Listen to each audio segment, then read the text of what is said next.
भारत जोड़ो यात्रा का 57वां दिन आज राहुल गांधी के नेतृत्व में सुबह 6 बजे बोरिफ गांव से शुरू हुई यात्रा। भारी संख्या में लोग हुए शामिल। हिमाचल के मंत्रियों के नाम आज हो सकते हैं तय। सीएम सुखविंदर सिंह सुक्खू कांग्रेस हाईकमान से कर सकते हैं मुलाकात। बिल्किस बानो की याचिका पर आज सुप्रीम कोर्ट में होगी सुनवाई। 11 दोषियों की रिहाई के आदेश को दी थी चुनौती। एनआरसी मामले में आज सुप्रीम कोर्ट करेगा सुनवाई। असम ट्राइबल फेडरेशन ने दायर किया था मामला। पिछली सुनवाई में कोर्ट ने सुनी थी दोनों पक्षों की दलीलें। रामगढ़ की विधायक ममता समेत 13 को सजा के बिंदु पर कोर्ट आज सुनाएगा फैसला। 8 दिसंबर को हुई सुनवाई में कोर्ट ने रामगढ़ के गोला में हुए गोलीकांड में उन्हें माना था दोषी। आज से शुरू होगा बिहार विधानमंडल का शीतकालीन सत्र। 5 दिनों तक चलेगी सदन की कार्यवाही। आज मथुरा में होगा प्रबुद्ध जन सम्मेलन। मुख्यमंत्री योगी आदित्यनाथ होंगे कार्यक्रम में शामिल। कार्यक्रम की तैयारियां हुई पूरी। अर्जेंटीना और क्रोएशिया के बीच होगा फीफा वर्ल्ड कप का सेमीफाइनल। देर रात होगा मुकाबला। जीतने वाली टीम करेगी फाइनल में प्रवेश। देश की सबसे बड़ी क्रिकेट प्रतियोगिता रणजी ट्रॉफी के नए सत्र की आज से होगी शुरुआत। एक साथ शुरू होंगे 19 मुकाबले। पटना में चल रहे पुस्तक मेले का आखिरी दिन आज। 2 दिसंबर से शुरू हुआ था मेला। कोरोना काल के बाद किया गया था आयोजन। नमस्कार, दिन भर की बड़ी खबरों में आपका स्वागत है। मैं हूं परवीन शेख। आज इस बुलेटिन में बात होगी भारत जोड़ो यात्रा में आधी आबादी कैसे बनी राहुल की ताकत। गुजरात में नई सरकार के आगाज के साथ पेश होती चुनौतियों की बात करेंगे। कर्नाटक को लेकर मल्लिकार्जुन खड़गे के एक्शन की। हिमाचल में हार पर बीजेपी में छिड़ी रार की। साथ ही जानेंगे चुनाव आयोग की निष्पक्षता को लेकर क्या है कांग्रेस की रणनीति। जम्मू कश्मीर में अब सरकार की किस योजना पर उठ रहे हैं सवाल। और बुलेटिन के आखिर में बात होगी निर्मला सीतारमण के अजीबोगरीब बयान की। लेकिन तमाम बड़ी खबरों से पहले एक नजर सुर्खियों पर। उमर खालिद को मिली राहत। दिल्ली के कड़कड़डुमा कोर्ट ने 7 दिन के लिए दी अंतरिम जमानत। दिल्ली मामले के आरोपी को बहन की शादी के लिए मिली जमानत। शिवसेना सिंबल विवाद में आज भी नहीं हो सकी सुनवाई। चुनाव आयोग में सुनवाई शुरू होने के कुछ मिनट बाद ही टली सुनवाई। धनुष बाण पर छिड़ी है लड़ाई। लखीमपुर खीरी मामले में मुख्य आरोपी को लेकर सुप्रीम कोर्ट की अहम टिप्पणी। केंद्रीय मंत्री के बेटे आशीष मिश्र की जमानत पर बोला कोर्ट, हमेशा के लिए जेल में नहीं रखा जा सकता। शेयर बाजार में रही उथल पुथल। सेंसेक्स 51 अंकों की गिरावट के साथ 62,131 पर हुआ बंद। निफ्टी 55 अंकों की बढ़त के साथ 18,497 अंक पर हुआ बंद। तो ये थी सुर्खियां और अब बात आज की सबसे बड़ी खबर की। राहुल गांधी की लोकप्रियता में लगातार इजाफा हो रहा है और ये लोकप्रियता बीजेपी पर भारी पड़ने वाली है। भारत जोड़ो यात्रा में आज का दिन आधी आबादी यानी महिलाओं के नाम रहा। यात्रा में महिलाओं की भागीदारी ने आज की यात्रा को यादगार बना दिया। तो कैसे पीएम मोदी की लोकप्रियता के ग्राफ को घटा रहे हैं राहुल गांधी, देखते हैं ये रिपोर्ट।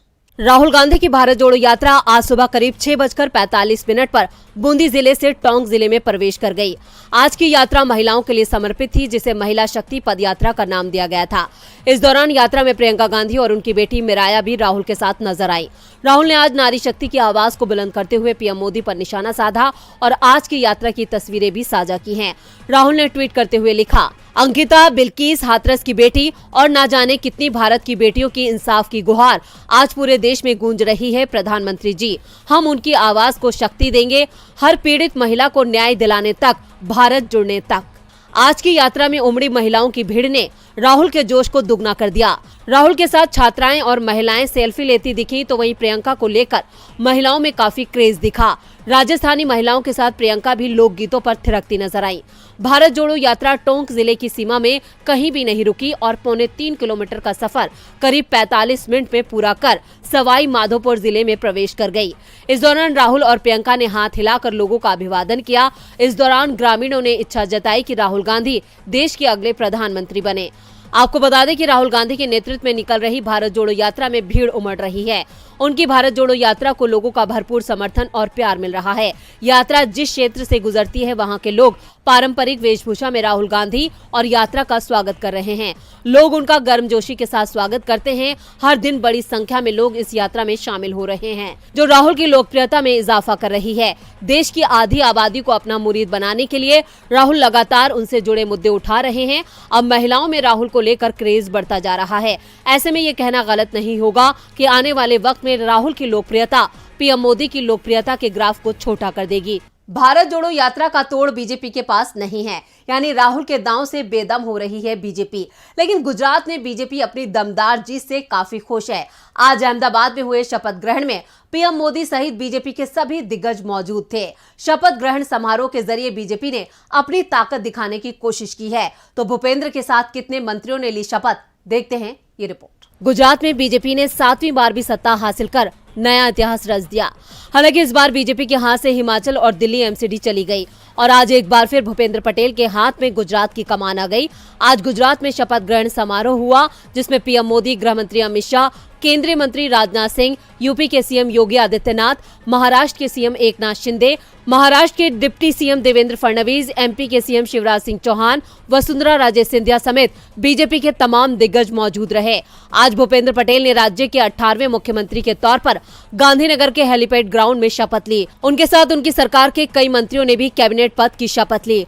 भूपेंद्र सरकार में कन्हूभाई देसाई, ऋषिकेश पटेल, राघव जी पटेल, बलवंत सिंह राजपूत, कुंवर जी बालविया, मुलू भाई बेरा, कुबेर डिंडोर, भानुबेन बाबरिया हैं, परसोत्तम भाई सोलंकी, बच्चू भाई खाबड़, मुकेश पटेल, प्रफुल्ल पंसेरिया, भीखू सिंह परमार, कुंवर जी हलपति होंगे। हर्ष संघवी, जगदीश पंचाल को कैबिनेट मंत्री बनाया गया है। इनमें से हर्ष संघवी, जगदीश पंचाल राज्य मंत्री बनाए गए हैं। यानी कैबिनेट में सीएम सहित अभी तक 17 लोगों को जगह मिली है। लेकिन इन पहली सूची में हार्दिक पटेल का नाम नहीं है, जिसके चलते अटकलों का बाजार गर्मा गया है कि क्या हार्दिक को आलाकमान ने इनाम नहीं दिया या फिर अभी उनके नाम पर मंथन जारी है। हालांकि कैबिनेट में अभी 10 और मंत्रियों को शामिल किया जाना है। ऐसे में उम्मीद की जा रही कि अगली सूची में हार्दिक पटेल का नाम भी शामिल हो सकता है। इसके अलावा भूपेंद्र पटेल जहां दूसरी बार सीएम बनकर गदगद हैं, तो वहीं उनके सामने चुनौतियों का पहाड़ है। बीजेपी सरकार के लिए जमीनी स्तर पर काम करने और संकल्प पत्र की घोषणाओं को पूरा करने की सबसे बड़ी चुनौती होगी। भूपेंद्र पटेल को बतौर मुख्यमंत्री चुनावी वादों को पूरा करने के लिए वित्त जुटाना होगा। बीजेपी को अपने चुनावी वादों को पूरा करने के लिए कई हजार करोड़ रुपए सालाना खर्च करने होंगे। गुजरात पर पहले से ही कर्ज का बोझ है। ऐसे में अब देखना होगा कि भूपेंद्र पटेल जनता की उम्मीदों पर खरे उतर पाते हैं या नहीं। भूपेंद्र पटेल दूसरी बार गुजरात के सीएम पद पर काबिज हो गए हैं, लेकिन उनका ये सफर मुश्किलों से भरा रहने वाला है, क्योंकि राज्य में इस बार बड़े बहुमत के साथ बड़ी चुनौतियां पेश होने वाली हैं। चुनौतियां तो कांग्रेस अध्यक्ष मल्लिकार्जुन खड़गे भी बीजेपी के सामने पेश करने वाले हैं। अगले साल कर्नाटक में विधानसभा चुनाव हैं और इन चुनावों को लेकर खड़गे ने अभी से अपनी तैयारियों को धार देनी शुरू कर दी है। देखते हैं ये रिपोर्ट। कर्नाटक में 225 विधानसभा सीटें हैं, जिसके लिए अभी से चुनाव की तैयारियों ने जोर पकड़ लिया है और सभी दल, खासकर सत्ताधारी बीजेपी और मुख्य विपक्षी पार्टी कांग्रेस चुनावी मैदान में कूद गए हैं। क्योंकि जहां एक तरफ बीजेपी दक्षिण के एकमात्र राज्य में सत्ता बरकरार रखना चाहती है, तो वहीं कांग्रेस दक्षिण से बीजेपी को आउट करना चाहती है। ऐसे में कांग्रेस अध्यक्ष मल्लिकार्जुन खड़गे ने अभी से राज्य में चुनाव प्रचार की कमान संभाल ली है। जहां शनिवार को खड़गे ने अपने गृह राज्य में कांग्रेस कार्यकर्ताओं से बात कर उन्हें जीत का मंत्र दिया था, तो आज फिर कांग्रेस अध्यक्ष मल्लिकार्जुन खड़गे ने कर्नाटक चुनाव को लेकर नेताओं संग बैठक की, जिसमें टिकट वितरण और प्रचार अभियान को लेकर हुई लंबी चर्चा। ये तैयारी बता रही है कि कर्नाटक के लिए कांग्रेस कमर कस चुकी है, जिसकी एक वजह राज्य में बीजेपी की कमजोर स्थिति भी है, जिसका फायदा कांग्रेस उठाना चाहती है। और कांग्रेस लगातार बीजेपी सरकार पर निशाना साध रही है, साथ ही उनकी खामियों को उजागर कर रही है। इस सब के अलावा बीजेपी अंदर से कमजोर हो रही है। जहां मल्लिकार्जुन खड़गे अभी कर्नाटक में हैं, उसी बीच बीजेपी के 2 एमएलसी एएच विश्वनाथ और संदेश नागराज ने बीजेपी छोड़कर कांग्रेस में जाने की घोषणा कर दी है, जो बीजेपी के लिए एक करारा झटका है। वहीं इससे पहले मल्लिकार्जुन खड़गे ने कार्यकर्ताओं से मुलाकात की थी। उस दौरान उन्होंने कहा था वो पहले ही कर्नाटक जीतने के लिए तमाम प्रयास कर रहे हैं, इसलिए मैं अपने सभी नेताओं से आग्रह करता हूं कि वो गांवों में जाएं, राज्य भर में यात्रा करें और भाजपा, मोदी, अमित शाह और उनके मंत्रियों की तरह लोगों को हमारी पार्टी की ओर आकर्षित करें। पार्टी के सभी लोगों को मेरी सलाह है कि मिलकर काम करें। अगर हम ऐसा नहीं करते हैं तो ये लोगों को धोखा देने जैसा होगा। इसके अलावा किसी भी तरह की आपसी मनमुटाव की स्थिति पैदा न हो, इसके चलते उन्होंने पहले ही साफ कर दिया था कि पार्टी आलाकमान तय करेगा कि कौन मुख्यमंत्री या मंत्री बनेगा। उन्होंने कहा था अगर हम आपस में लड़ते हैं तो हमें जो मिल सकता है वो खो सकता है, इसलिए हम सभी को एकजुट होना चाहिए। यानी मल्लिकार्जुन खड़गे अभी से राज्य में कमान संभाल चुके हैं और उसके परिणाम आने भी शुरू हो गए हैं। क्या कर्नाटक में खड़गे की रणनीति बीजेपी को देगी मात? ये तो चुनाव के नतीजे तय करेंगे। नतीजे तो अब अनुराग ठाकुर को भी भुगतने पड़ सकते हैं। हिमाचल प्रदेश में मिली करारी हार ने केंद्र में अनुराग ठाकुर के कद को छोटा कर दिया है। ऐसे में बेटे के राजनीतिक भविष्य को बचाने के लिए उनके पिता को सामने आना पड़ा है। देखते हैं ये रिपोर्ट। हिमाचल प्रदेश भी बीजेपी के हाथ से निकल गया है। विधानसभा चुनाव में कांग्रेस ने बीजेपी को करारी शिकस्त दी। राज्य की 68 सीटों में से बीजेपी सिर्फ 25 सीट ही जीत पाई, जबकि कांग्रेस ने 40 सीट जीतकर राज्य में सरकार बना ली। इसके बाद से राज्य में बीजेपी की गुटबाजी खुलकर सामने आ गई है। बीजेपी के राष्ट्रीय अध्यक्ष नड्डा और पूर्व सीएम जयराम ठाकुर कैंप के नेता हार के लिए प्रेम कुमार धूमल और उनके बेटे केंद्रीय मंत्री अनुराग ठाकुर को ही जिम्मेदार ठहरा रहे हैं। अनुराग ठाकुर हमीरपुर से सांसद हैं और उनके संसदीय क्षेत्र की 12 सीटों पर बीजेपी को हार मिली है। अनुराग ठाकुर के गृह जिले हमीरपुर में तो बीजेपी खाता तक नहीं खोल पाई। जिले की 5 में से 4 सीटों पर कांग्रेस और 1 पर निर्दलीय उम्मीदवार चुनाव जीत गया। इसके बाद से ही सोशल मीडिया से लेकर बीजेपी नेता तक चुनाव में अनुराग ठाकुर की भूमिका पर सवाल उठा रहे हैं।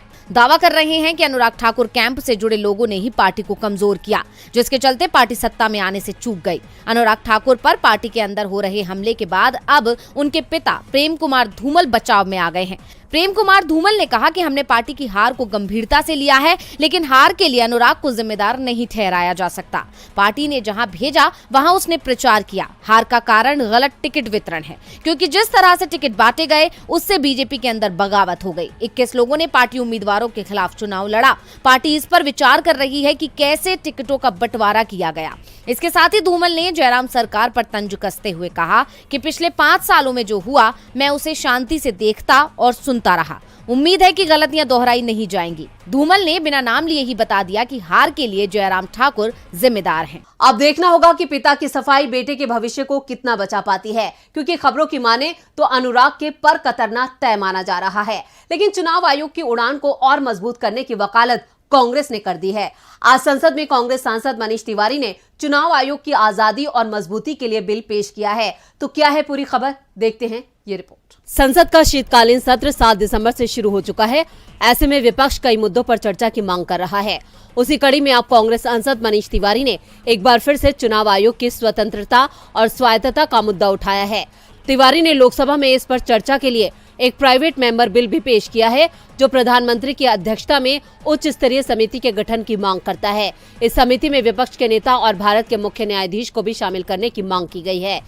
इसके अलावा ये बिल सभी पंजीकृत राजनीतिक दलों के आंतरिक चुनावों सहित सभी राजनीतिक दलों के आंतरिक कामकाज को विनियमित, निगरानी और अधीक्षण करने के लिए चुनाव आयोग को अधिक शक्ति देने की मांग करता है। इस बिल को पेश करते हुए मनीष तिवारी ने तर्क दिया है कि ऐसे कई राजनीतिक दल हैं जिनके कामकाज और संरचना से जुड़ी कोई भी जानकारी नहीं मिल रही है। ऐसे में दलों की आंतरिक कार्य प्रणाली को पारदर्शी, जवाबदेह और नियम आधारित बनाने की जरूरत है। यानी इस बिल में चुनाव आयोग को और भी ज्यादा पावर देने की बात कही गई है, ताकि चुनाव आयोग पर रजिस्टर्ड पॉलिटिकल पार्टीज को भी रेगुलेट, मॉनिटर और निरीक्षण कर सके।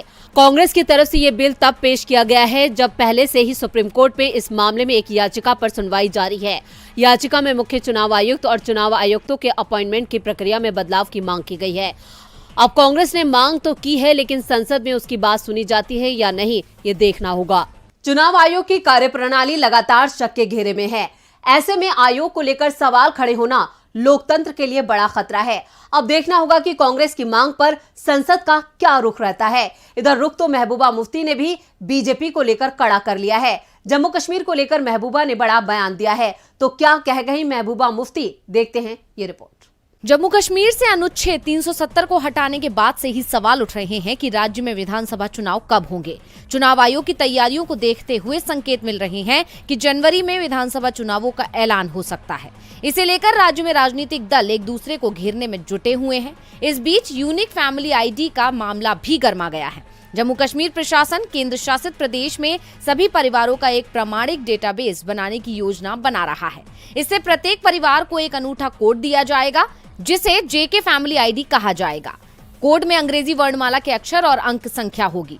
सरकार का दावा है कि परिवार डेटाबेस में उपलब्ध जानकारी का उपयोग सामाजिक लाभों के लिए लाभार्थियों का चयन स्वचालित चयन करने में किया जाएगा।